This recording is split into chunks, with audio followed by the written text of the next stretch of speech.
welcome to my channel. If you are a subscriber, I want to thank you.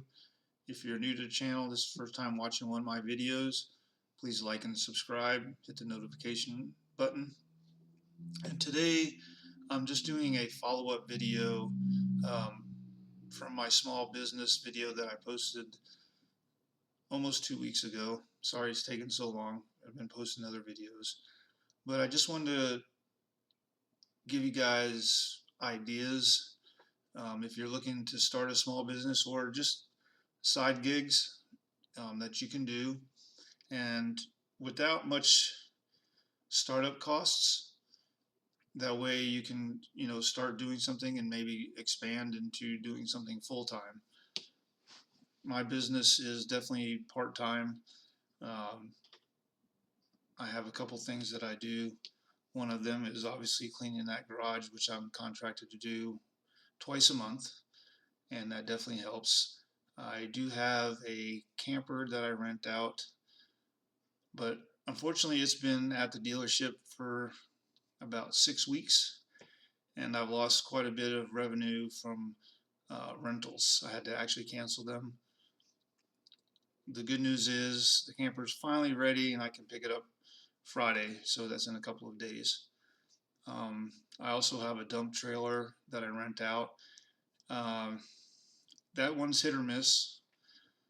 With the construction kind of slowing down and roofing business slowing down, it's gotten a little bit slow.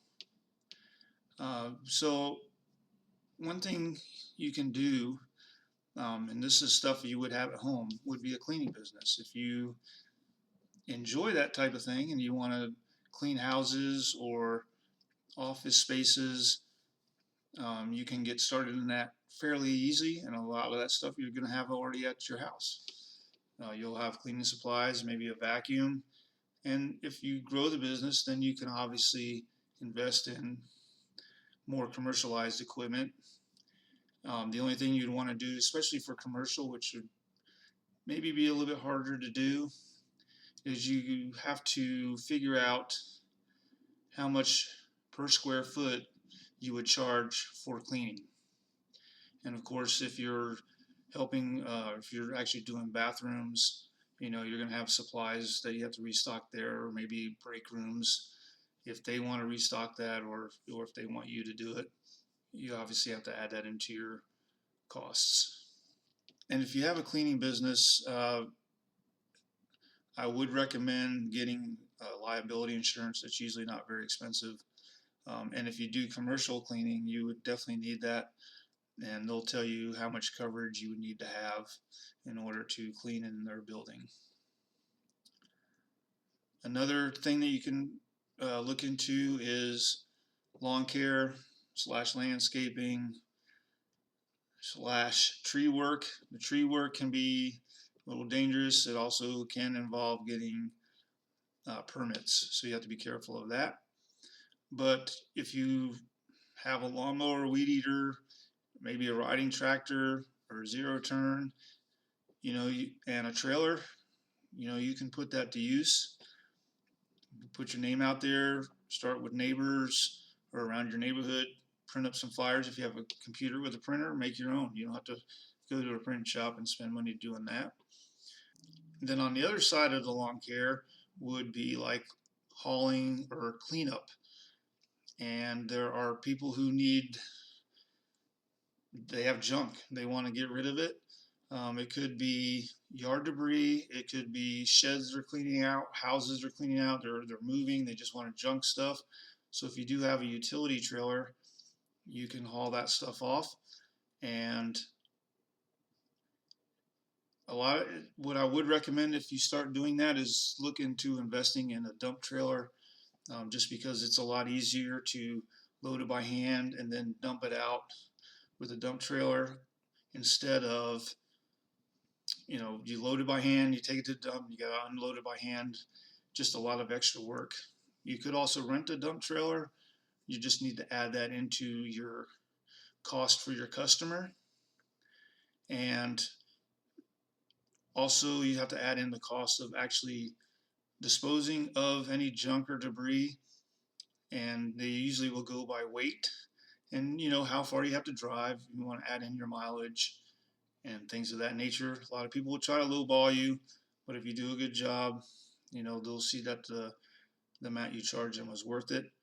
Um, I would not recommend, like, I was doing appliances for a while, just and not charging to pick up appliances because you can scrap those and make money. You can actually take them apart and take the motors out of them. You get extra for that, extra for the wiring, you get for the metal from the actual appliance itself. But I would not disconnect people's appliances, especially washers. And what happens there is those hoses, if they've been on there a long time, trying to get those off of the valves, if you break that valve and they got a water leak or something like that, or the valve, you know, the handle on the valve breaks, I've had that happen. Luckily, the guy wasn't upset. I mean, it just crumbled. It was made out of like pot metal. But I got to the point where I would not actually disconnect any appliances. The other thing, you pick up an appliance, they're like, oh, we're just getting new ones, or this part of it doesn't work. If you're kind of handy with that stuff and you can fix it cheap, or if it actually works and you can just clean it up and you can end up selling it. I mean, these people just want to get rid of their appliances. They don't think about selling them. They just want to get rid of them. Refrigerators are a little bit more tricky. Usually they've been sitting around and they smell inside and they're just not worth it. It's just easier to scrap those. And again, you have to, if you're picking it up for free, you want to make sure that you're going to be able to get some kind of return out of doing that.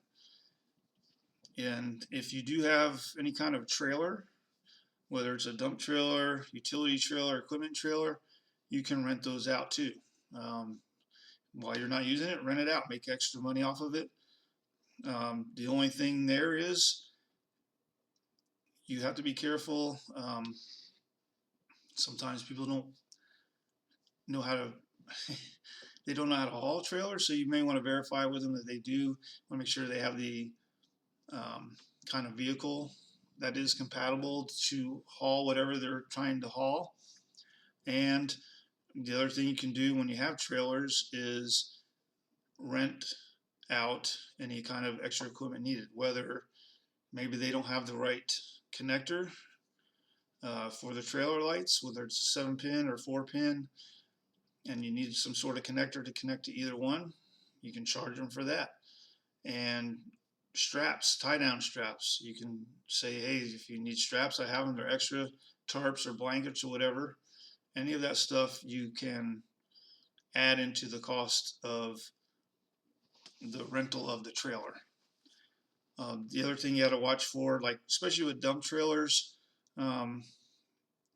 is the tires. Depending if it's a construction zone, roofing, or you're going to the dump or the landfill, nails, they will get in the tires and you'll have to get that fixed. And you can try to charge the customer for that, or just kind of have it factored into your rental price to get a tire repaired or replaced. I've had to replace a couple of mine already, and luckily it was on a longer rental, so that helped. And if you are like making payments on a trailer, then you definitely want to try to make enough where you can cover your monthly payment on it. Same thing if you have a camper. If you're not using it every weekend, put it to use. You just have to make sure that you maintain it and keep up with it. Sometimes people don't take care of stuff the way they should, unfortunately. But I do go through a website where they pay insurance to cover damages. And I also do not allow customers to tow my camper. I did that before with another camper, and they didn't pay attention to the air pressure. They had a blowout and it tore up underneath. I had to fix all of that, and of course replace the tire, and it was just a mess. And and sometimes these people show up with something that's not is on borderline of being able to tow, what camper you have, and depending on what you have. So those are things you have to look at as well, and what you can provide in the trailer. But if you do have a camper and it's a tow behind, or a bumper pull, then you can charge for delivery, and set up if they don't clean out the tanks, clean the tanks, clean up afterwards, things of those natures and things of that nature.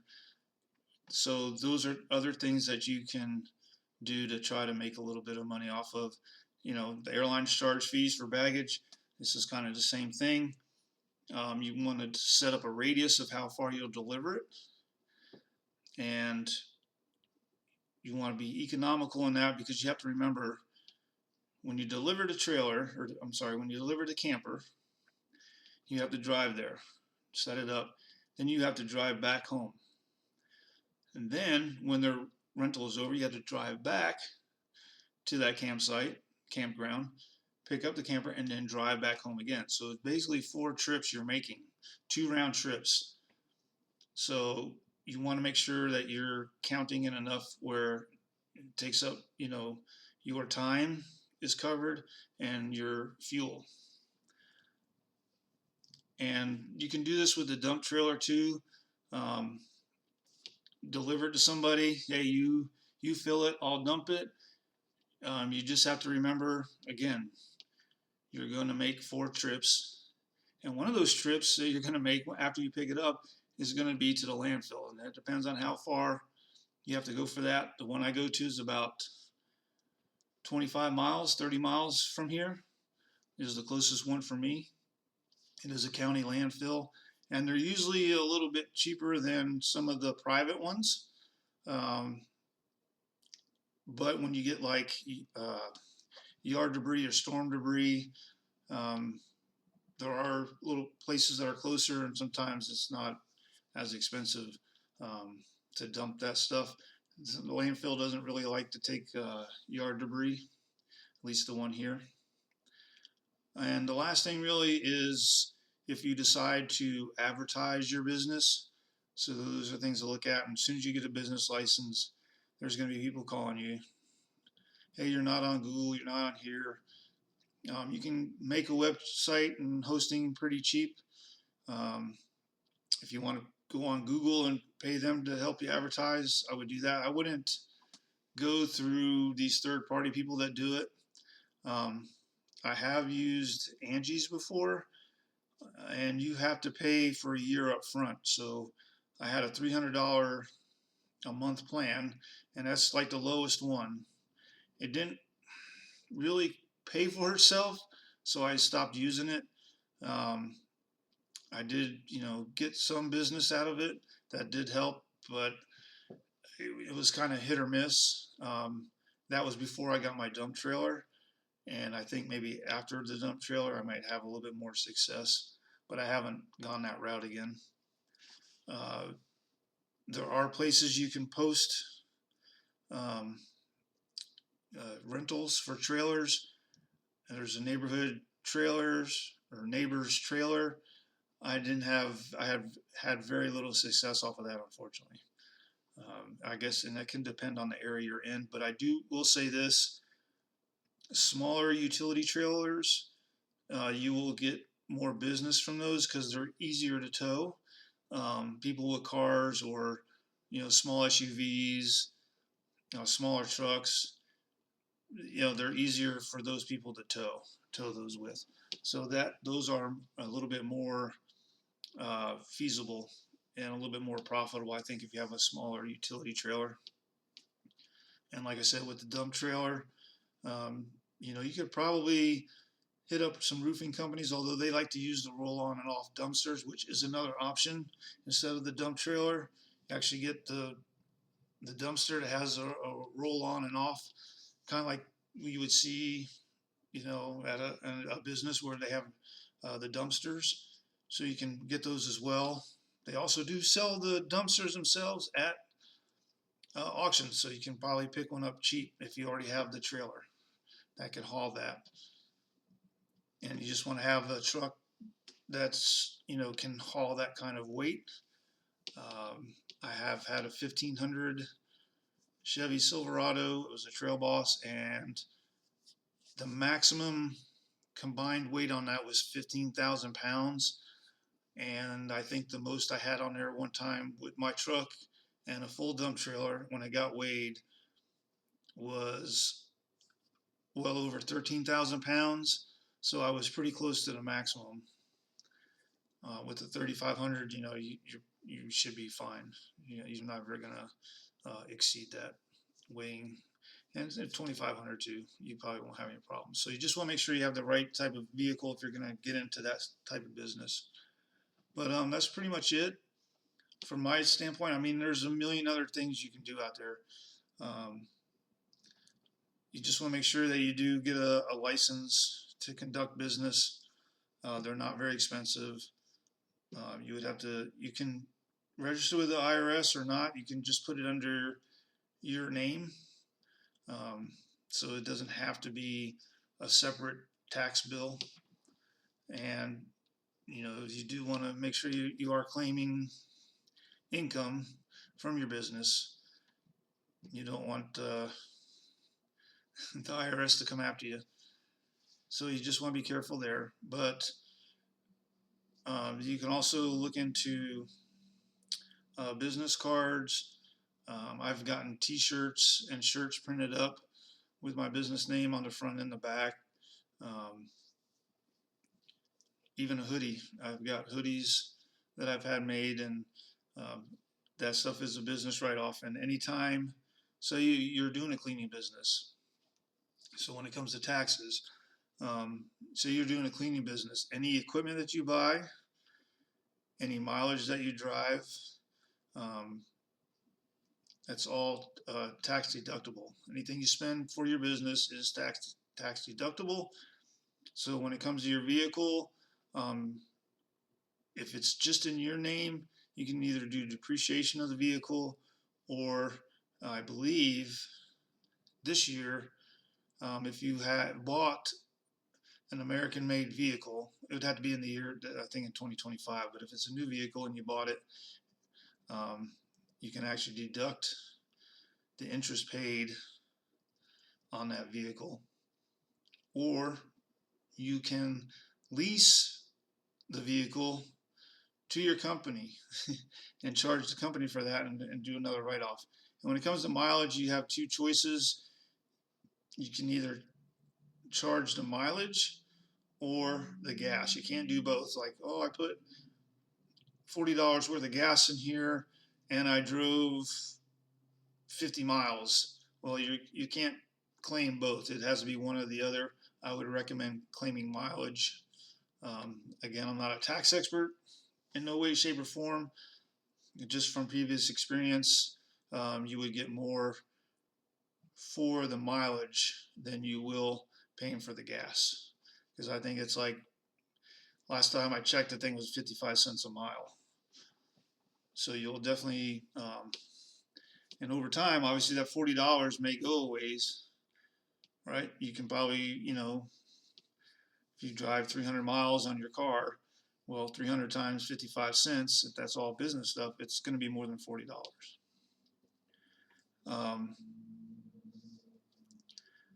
Any kind of, if you want to charge meals, like if you're out doing work, oh, I need a lunch break, and you want to charge the food to your business, you can do that, to my understanding.